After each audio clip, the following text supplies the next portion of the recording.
What if a simple 10-minute ritual could melt away your deepest stress, supercharge your confidence, and embrace every emotion as a source of power?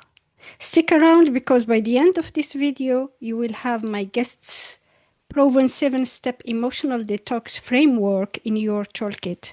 And you will finally understand why processing your emotions matters more than anything else for a life of true balance, joy, and unstoppable resilience. Welcome back to Wellness All Seasons with Mina podcast for a new episode. And I'm Mina Qandar, your host. And today I receive an amazing guest to talk about emotions and well-being. She is Sheriana Boyle, and she is author of more than 10 books. I will let her talk about it, and especially about emotional detox and emotions and well-being, for especially regarding women, because Wellness All Seasons is for women, and I know that women and emotions is something important to talk about. And as you know, emotions regulate our behaviors. Sometimes if our emotions are not fixed, we can develop other addictive behavior like eating, overeating, all these things, or other addictive behavior. So welcome to Wellness All Seasons, and I'm happy to have you on my show. Oh, thanks so much for having me. It's a pleasure to be here. Yeah, and to talk about emotions. Yeah. Did you want me to begin with emotional detox concepts, or how did you want to dive into that? I mean, in terms of women and emotions, I have some ideas about that, if that's where you want Yes. to begin. I think it will be great to talk about the impact of emotion on overall well-being and your solution about what do you mean about emotional detox and the positive impact on emotional detox on our well-being. hmm Great. So that's a great question. That's actually what prompted me to research and eventually write the book Emotional Detox, which is the first of a series. So it's Emotional Detox, and then I wrote two more emotional detox books after that, one specific for anxiety. And so, in terms of what is an emotional detox, I kind of came up with my own framework for that because I didn't find there were there were people talking about it, but it was really in the frame of reference of a physical detox. And that's what most of us think about when we think of detox. We think of getting rid of all the impurities in our bodies, the toxins. And certainly that can help your mental health because it cleans up your gut. And we know that the gut is connected to the brain. And we know there's different ways to treat mental health. You can either approach it from a brain perspective or you can approach it from a gut perspective. It depends on the person and the practitioner. But in terms of emotional detox, what I've written about, I treat it similar in terms of you are getting rid of something, but you're not actually getting rid of your emotions. So I want to be clear about that. What you are removing in an emotional detox are your reactions, the way that you react to, and some examples being minimize control. So perhaps that your example with eating, that might be an example of the way you might control or manage your emotions. And those are the things that we're detoxing so that you can get to your emotions. So you're not looking to get away from them. You're actually looking to go toward them, to them. And because they have value when they're processed. When we push them away, ignore them, or minimize them through behaviors and thoughts and habits, then we lose their value. And their value is the benefits that we can get from them. So the emotional detox that I wrote about is really based on a couple of pillars. One is it's based on the belief that all your emotions are good so long as you process them. So I'll say that again. All your emotions are good so long as you process them. And I'm going to reframe that word good to valuable. So people get kind of hooked, confused with that good word. They all have value. Even the guilt and the shame have value. Go ahead. Yeah, I wanted just to mention that I think that emotions are part from us as a human. Imagine somebody without emotions. It's like a human without a soul. So emotions are part of ourselves, and there are two kinds of emotions. Emotions that makes us happy, and there are some emotions that makes us in a bad situation. And these are, I think, the emotions that lead us to behave in a certain way. And before talking about detox, what do you think about the things that activate these emotions? In our lives, there are a lot of situations, happy situations and the opposite. But for you, what are the triggers of emotions that push us to act in certain way? So, and after we talk about how to detox ourselves from these emotions. So for you, what are these triggers? Yeah, that's a great question. And so the emotions run in the brain along what's called the limbic system. So there's four parts of the brain there. And part of that limbic system is memory. Mm. And so a trigger is often an unconscious memory, sometimes conscious, most of the time unconscious, of it reminds you of something before. And these memories get buried in the body. And then you find yourself in a situation where you really get triggered by something, and perhaps you get overwhelmed, perhaps you break down, maybe you cry, maybe you just feel stuck or powerless, things like that. And these situations are often reminders that there are some emotions that are left unprocessed in us. And very often when we're younger and we didn't have the tools or the knowledge or the awareness, and we chose to ignore or minimize or control them, or maybe we learned to do that. So a lot of triggers are memory based that in our bodies, and sometimes those memories, maybe you're someone where you're like, well, nothing really major happened to me, but sometimes we might have witnessed something or been around someone who was having a hard time. And those memories, and we kind of, emotions are very contagious.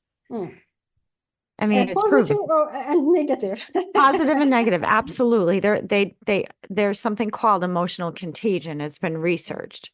So it can happen to all of us. And it's not wrong or bad, but that's usually what makes a trigger different than somebody else being able to roll something off their back. So two people are in the same situation, one person's able to let it go and the other person's ruminating in a trigger. It's usually because they're carrying a memory in there, an unconscious Yes. memory. It's powerful, and you talked this about some memories when we are young, etc. But what do you think about as women? Because as women, we know our emotions can know many phases, especially during this period after 30s in the midlife of women, as most of people talk about midlife now regarding this period. And during this period, women knows a lot of ups and downs regarding their emotions. And to regulate their emotions is key for their well-being, especially regarding their mindset, their physical well-being, everything. And without talking about memories of our childhood, what do you think about our emotions in adulthood? Because to manage our emotions in adulthood seems more complicated than in the childhood. Childhood, sometimes they give you something and it make you happy and you can forget about the negative emotions you want to draw. But in adulthood, it's a little bit.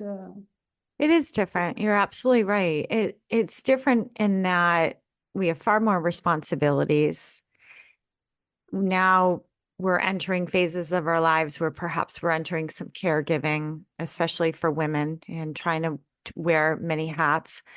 Also finding that with women, we have hormonal changes in the body, and those hormonal changes impact our brain and impacts our stress levels, the adrenal glands. And so here we are, we're in this time of our lives where we have more on our plates than ever, and we're perhaps being pulled in several different directions, and more is required of you. So when we're children, we hopefully have more play in our life and more imagination and art and movement and exercise. And as we enter adulthood, a lot of us kind of lose that, becomes more structured. And so for women, it's about sort of getting back to that ability to receive again and to allow themselves to take care of themselves, have this time for and to put yourself first. That's very hard to do. Us women is we feel guilty, we feel bad, we feel selfish, we feel like it's wrong if we're not, we've been conditioned that way, if we're not putting the needs of others first. And then once everybody's fine, we're like, okay, I guess it's my turn now. Yeah. And so, yeah, and that's gone throughout generations of women. And, you know, fortunately through people like your podcast and your work and my work, and we're creating some changes there, but it's going to take time. I mean, these patterns have been going on for a long time. Yeah, and this is why I think emotional detox can be a solution. So explain to us what do you mean by emotional detox? Yeah. And, all So the again, things that we can follow. sure, it did become a solution for me. And it arrived in my life at a time where I was just everything fell apart. And I was just one of those people that was keeping all the balls in the air like everybody else and doing it quite well. I was successful. And then the rug was pulled out from underneath me. And that actually ended up being a great blessing in my life because I didn't have a choice. I had to feel. It was Yeah, like, it's you a know, human. It's a human because without feeling, it's a robot. As they don't have feeling, but as a yeah, human, we have to have these emotions and yeah, feelings. It's natural. it is natural. And there's a piece of it that's so important in helping us to develop meaningful relationships with others and ourselves and our higher self and our faith. We need to be able to feel all of those emotions, and we need to be able to open up and have that honesty. And if we're busy and we're just keeping everything going, we don't really create space for that intimacy and connection. And it's funny because many women consider themselves good at that. But what I have found is many of us don't know, right, how to have those relationships. And many of us maybe perhaps grew up in environments where there wasn't a lot of communication or connection. People weren't allowed to feel or talk, or they didn't talk about it. I knew that I grew up in a household where people didn't really, everything was kind of quite, swept under the rug a bit, and nothing was talked about in terms of grief and sadness and all of that. So in terms of an emotional detox being a solution, so there's number one, there's the foundation. It's built upon principles. The principles are all your emotions are good so long as they're processed. That's the first one. The second one is you're not looking to get rid of emotions. If you're focused on getting rid of emotions, you're going to keep yourself in this fight, flight, freeze. You're going to be judging your emotions. You can't process an emotion and get rid of it at the same time and judge it at the same time. So I encourage people to take the labels off, because underneath, perhaps in the beginning, you might want to identify, I feel sad, I feel angry. But what I found in my work as I help people uncover these things, sometimes what's underneath it all is perhaps I feel intimidated or I feel powerless. I mean, there's layers to these. And that is the driving force that's bringing the sadness, because that powerlessness or that intimidation or that lack of control could be reminding me of a time in my life. So we want to be careful about the label. Don't get so hung up on them, because vibrationally underneath them, once you start moving that energy, you're going to get more clarity about that. So you're getting to your emotions. Now, the next natural question is, well, how do I do that? So I developed a process, an emotional detox called Cleanse. It's an acronym. You start at the C and you end at the E. And it's 7 steps, one process. It takes about 10 minutes. And so it's C is clear reactivity, where I teach tools on how to help your body feel safe. If your body doesn't feel safe, it's not going to process anything. Number 2, the step 2 is L, look inward. And again, these are all in the last 3 emotional detox books I've written. One of them has 100. I'm curious to discover the 7. So people try to get it quick, and it's like, I would just get one of the books, because one of them I wrote 152 cleanses in them, but I think the core book is going to be the best place to start, which is emotional detox, because you get the sort of the whole, what is this about? And then L is look inward, which is where you identify your emotions with learning not to rerun the stories. So a lot of people, when you ask them how they feel, they don't tell you a feeling, they tell you a story. Yeah. Right. They don't talk. Yes, or maybe the story behind the feeling, because the story can cause some certain feelings. That's why Exactly. Emotions comes after a story. It could be a way that they're managing the emotion. So we don't manage them, we feel them. And the stories and narratives are often a management system. It prevents us from actually feeling. So what in that step 2, and I was guided during a time in my life, again, where I had to let my guard down. I had to let all the balls fall.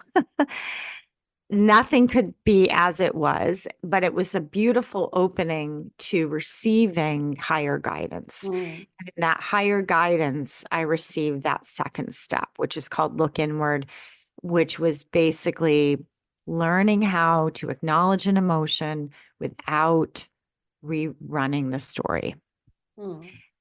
And then that third step, which is E in the cleanse, is called emit. And that's where we introduce sound vibration, which I'm sure you know, and your listeners might be familiar with the power of sound vibration in terms of creating emotional movement and processing in the body. So that's that third step. And I offer suggestions there. And then we're in the A, which is activate. So now that you have your energy in motion, energy in action, which is my latest book, now that you have your energy in action, now you can start to focus on what you're creating. And that's why it's called activate. What do I want to activate in my life? You want to eventually cross that bridge from what am I getting rid of to what am I creating? And women are wonderful at creating. We are born to create. We are creative beings. So we want to accentuate that now. And so now that's the A, and then the N is nourish. And that's where women really need to learn how to receive, how to take in. We create things and we give it away. And we create this and we give it away. And All the time. And it teaches us, take a second to receive. Allow yourself to fill up. So that N is nourish, is about filling up. S is surrender. And that's where in my emotional detox really learned how to surrender. So I give some affirmations for that. Mm. And then the final step of the cleanse is the E, which is ease, which ends up in the I am space, which is one of the most powerful places that you can land in your life. So you're no longer separate from, you are the embodiment of what you're creating. I love it. Cleanse. Amazing. Cleanse. And I'm sure that following each step give Supported the positive. other. Yeah. Yeah. Yeah. They support each other. It's not clunky. Yeah. And that's the magic of the cleanse. It's like I look at it like a slide, Mm. right? And one, because you can get stuck in steps, and it's okay because one step's going to support the next one, and then Mm. finally you land on your feet. Yeah. So what do you think about two kind of people, as you have said in the beginning? There are those who let go easily and change their emotions and make it work for them, and others remain continue to remain in their mind and hurt their themselves. Sometimes this is how we can develop certain behaviors related to emotions. So, how do you explain this two kind of I think feeling people? generally what I find with individuals that have high levels of ruminating is they're highly empathic people. They tend to wear their heart on their sleeve. They take things pretty hard, and any kind of pressure, they have high expectations on themselves. I find it sometimes correlates with a little bit of a personality that they have taken on, but just know your personality can change, just like your brain can change. And perhaps maybe type A kind Yes, of because it impact, individual. yeah, and it can impact overall well-being of the person if the person has this kind of reaction. They they they care a lot, which is good. They have to understand themselves, their energy, their emotions. It's helpful. The cleanse is a wonderful structure for people. Outside of the structure, I think eventually it's important to learn what works best for you. So those are 7 tools in that Mm. structure. And eventually women have to think about, well, what works well for me? Am I more of a feeler? Am I more of someone that imagines things in my mind? Sometimes find someone who ruminates a lot, they have a big imagination. Mm. They can visualize like nobody's business. They just imagine the thing that's horrific over and over. And that, of course, is going to impact their brain. So in Energy in Action, my latest book, I actually kick it up a notch for that reason. And I start to teach people about the spiritual laws and how they impact their emotions, because the laws teach us. So that has helped ruminators tremendously, because I add a lot of connection between visualizations in terms of light. So whenever we imagine light, so if I say to you, Mina, and visualize a white light Mm. on you now, Beautiful. how does that feel? And does Beautiful. that beautiful, right? So how does that impact your brain right now? Do Of you find course. yourself being quieter in the thinking? Yes, calm. It's bring all positive things, Yeah, positive. it calms you, right? It slows you down. It slows those thoughts down, that mental chatter down.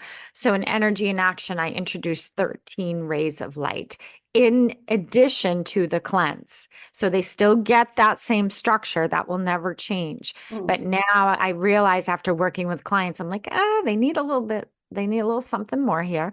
Mm. And that's when I introduce what those rays of light are, how they connect to the spiritual laws, and how they can bring that calmness and interrupt that ruminating. Interesting. And for you, what are the helpful tips that can help the person, for example, if she is trying to have these triggers to impact her emotions, how the person can remind herself that no, it's not emotions for my well-being. So what I can do to change it to the positive emotions. Well, the first thing this person needs to know is those triggers are not true. And you have to say, these triggers, just because you're having these triggered thoughts, they are not your truth. If you are not in a state of feeling, none of what you are telling yourself, experiencing, imagining is true. It's an illusion. It's you in the fight, flight, freeze, fear response. And that's all past stuff. So you'd say to yourself, yeah, I'm in a trigger. None of that is true. None of it, not one morsel, is based on truth. And the more you kind of let yourself know that, and then you turn to practices that allow you to process your emotions, that's when you're going to realize, oh, that wasn't my truth. Now I'm in my truth. So it's like having truth exercises. You have to get to know, what does it feel like when something is true for me? And true means when something feels in alignment, when I feel like myself, when I feel whole, when I feel complete. That's your truth. Interesting. What is the first thing to start with to use this emotional detox to start to have results about overall? Well, I think again, it's the 7-step cleanse is always what I go into. The clear reactivity, there are many different variations. And an emotional detox now, which has 135 cleanses, I do introduce many, many different variations because with the brain, you want to do something for a while and then you want to switch it up. Because it's like exercise. All of a sudden, those muscles stop responding. So it's important that whenever you're doing an emotional detox practice, you have many variations. Within the variations is always the same container, which is the 7 steps, C to E. Within that first step of clear reactivity, that is all about learning to tone your vagus nerve. There's about 50 ways to tone your vagus nerve. I think I actually put 50 ways in that Emotional Detox Now book. And so one of the ways that I will often do is simply through touch. So you can take your 2 fingers above your navel. So I'm above my navel, everyone, about an inch, and you can just do a gentle press. It's like I always say, do you remember do you have those commercials in Paris for Pillsbury Doughboy? Do you remember Pillsbury Doughboy? Yeah. Okay. So, anyway, you press your right there in that indentation, right there. That's your gut lining. So just give it a gentle press, hold it, press and hold. 3, 2, 1. Now release. What happens to your breath when you release? Do it again, Mina. Press and hold. 1, 2, 3, and then release, and tell me what happens to your breathing. Yes, a little. Yeah, I feel something. What did you get? What happened? Did you inhale, exhale? Let's do it again. Everyone ready? And you press it in. 1, 2, 3. Release. A new energy come in. An in-breath, you felt an in-breath come in. Okay, excellent. So what you're doing is you're telling your brain that it's safe. Your brain is not that's not going to happen if the body doesn't feel safe. It's not going to take an inhale. If your body doesn't feel safe, it's not going to breathe at all. So what you're doing is communicating with the brain through your gut. I'm just pressing above. I'm holding for 3 seconds. 1, 2, and it helps me focus my attention. 3, and I release. I observe. That's very important. Observe what happens next. Don't just press and do things and not observe. You want to observe the energy and observe your body because you have to know the difference. So you could do that all day long. When my mother-in-law was visiting for a week, I was doing that quite frequently because she triggers. Why? Well, she's one of the ones that can trigger me. So I Ah, would I would press and say, okay, two. There were a lot of stories running about that.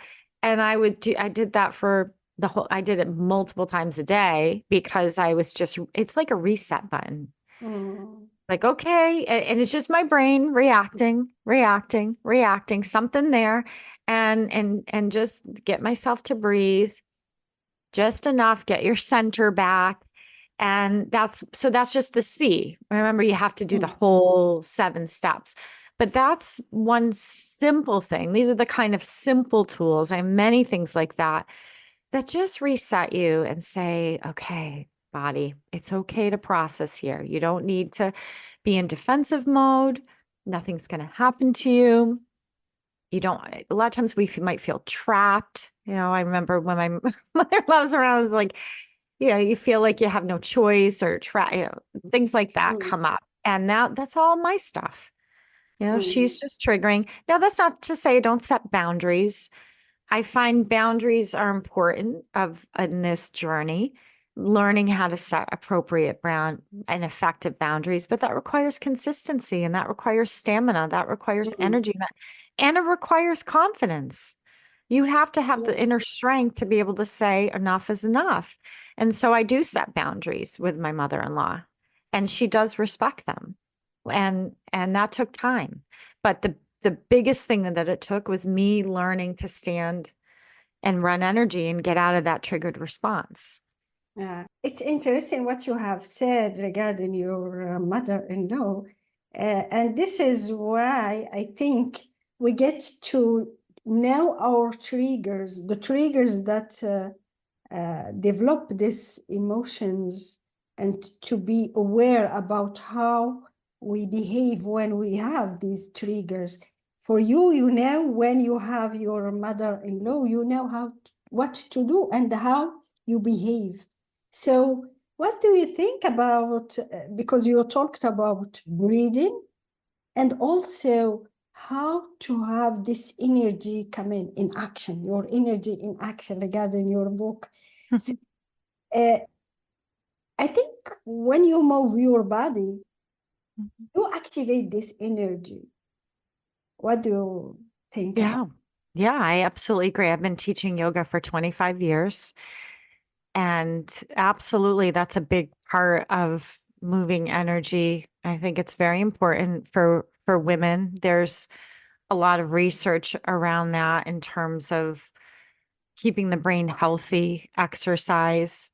There's been studies on the difference between stretching and aerobic activity, and they look at the brain after, and the ones who did the aerobic activity had greater brain changes than the ones that just did simple stretching. Mm, And so, what do we know as women? Yeah, we need to get our heart rates up a bit. And so, I like to now, I'm in my 50s now. So, when I teach yoga, it's having this mindset in mind so that. that we, I actually add some fitness in there, some cardio. Doesn't Mm, have to be a lot, but it does need to be enough to get that heart rate up. And then once we get that heart rate up, cardio, then we can start to move into the yoga part where you're moving and learn. The yoga's great because it really learns you how to work with your breath. mm. And Yes, especially in middle 50s, 40s, yoga, Pilates are great activities to do for women. you kind of need it all. I mean, Mm, I know if that doesn't sound great to someone who might not be exercising at mm, all, but you can if you find something that's sort of all inclusive. We need the we need the weight, we need the resistance, mm, we need the pressure on the joints to keep us strong. And let's face it, it just creates those endorphins in the mm, brain, which is going to make you feel more confident. It's going to help you walk a little taller.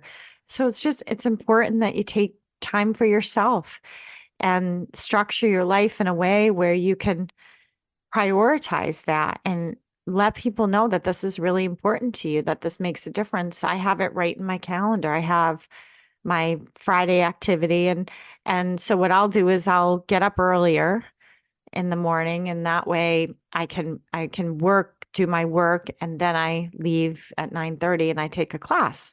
And Mm, because not everybody, now I work from home, so I know I have a little bit more leeway there.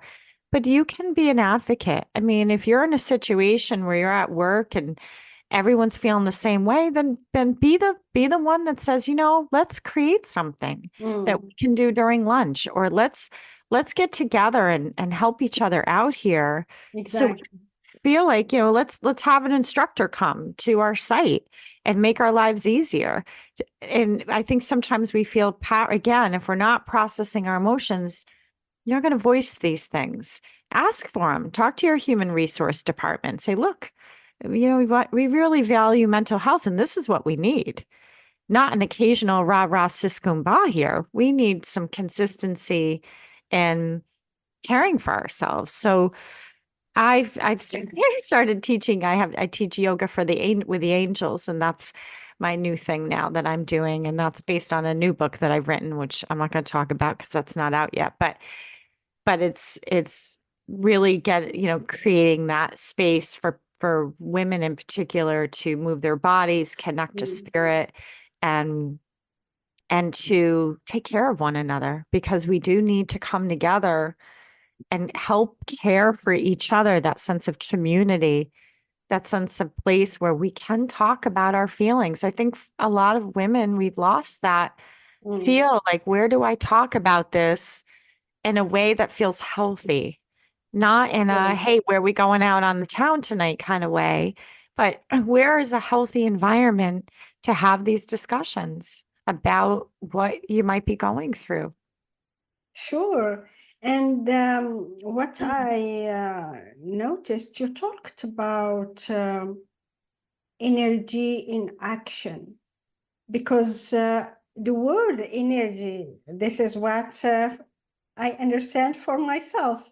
When we talk about energy, is already actions, is already some force, some strength.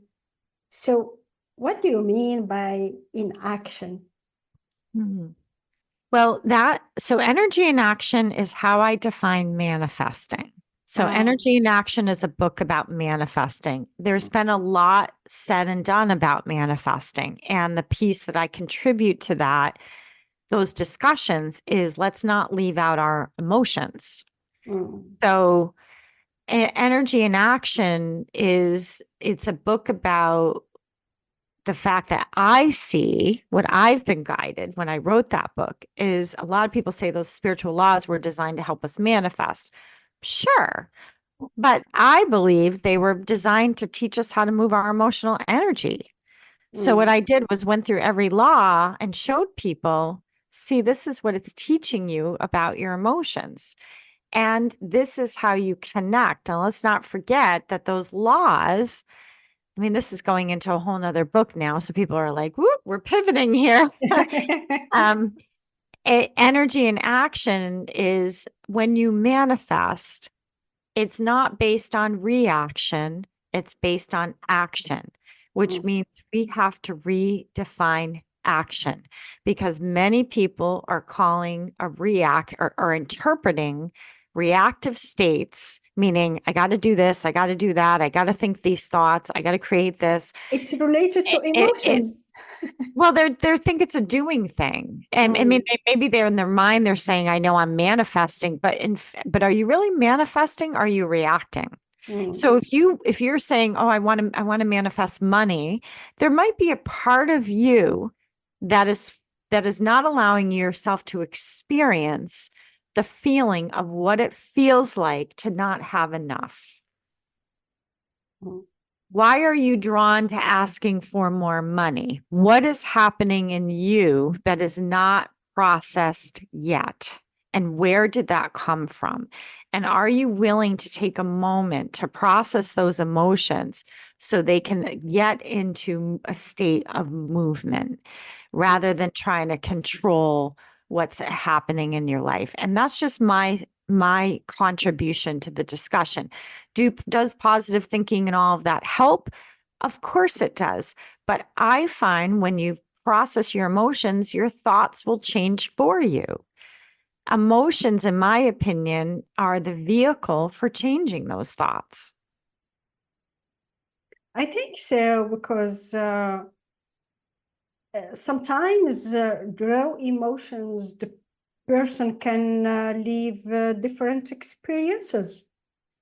And to know how to manage emotions and to think about triggers, as you have talked about, it can help to live each experience easily, either positive or negative, because the person has the tools, has the knowledge how to manage emotions and triggers. Yeah. So if you can, you talked about your mother-in-law, sorry to come back to it, but I'm curious. Admitting that she is here with you for 1 week. Mm-hmm. So normally you know that she is coming for 1 week. And Mm-hmm. you know that during 1 week, you will have this thinking about managing your emotions during a week. How do you feel before and during the week with all these emotions, all the energy that So demands you? a lot of what was happening with her actually didn't have to do. I mean, yeah, there's some things around her. However, it was more around my relationship with my husband and I, learning how to set boundaries. So just to give you a little bit more insight on that situation, she would arrive and I would be told it was going to be this amount of time, but sometimes it would go over. So the anxiety was feeling like, I don't know when this is really going to end. So that's a situation that my husband and I, that's between he and I working through that. That is no longer the case. We have very, very clear boundaries. He understands that's important to me, that I can handle a lot of things. But if you tell me something's 5 days and then we're on the seventh day, that's what gets me into a trigger. Now, if they come back again, I'm remembering, oh, you say 5, but I don't know if I believe you, kind of thing. So that's just her personality stretching things out. So we had to become more clear on come together and establish firm boundaries. And so that means me processing my emotions and him getting a little bit stronger in his emotions to be able to set those boundaries with his own mother, because that was not easy for him. So that's how that situation has improved. Oh, because this is years ago. She doesn't come for those amount of time because she actually lives 5 miles from me now. So she actually moved here. So I don't have that situation anymore. I still have boundaries. And in terms of how things get worked out, I think that it's important to focus on your own emotions, because you won't be able to have these conversations with your significant others or whoever you're looking to, who you need support from, if you're in a state of reactivity. Your conversations are going to go nowhere. They might make things feel like they're getting worse. So I had to get myself in a better place and have a healthier relationship with my own emotions. And that requires a practice, in my opinion. Amazing, great. So Thank you. what are your last word about emotions and Yes, something to end this conversation. Sure. Well, my motto is your emotions matter, processing them matters more. And that's how I end everything. I say your emotions matter, processing them matters more. And that's it. There's nothing else to That's say. great. Amazing. So, if someone wants to ship your books, because you have 10, where they can find them, and you can tell Sure. us about how people can connect with you if they want. Sure. It's my name. So it's sherianaboyle.com. So thank you so much for sharing. Thank you so much Thank for you. bringing plans, 7 steps to follow, to let processing emotions. It was a pleasure to have Oh, you, and thank you so much for thank being you. on Thank my you, show. Mina. Thanks for Thank all you. your great questions. You are welcome. Thank you so much for listening or watching. And please, if you like this episode, share it and subscribe so that you don't miss the upcoming episodes. You will help me also to continue to do my podcast and having amazing guests to bring you their knowledge and expertise and share their stories with you. Thank you so much. Stay tuned. I will see you in the next episode.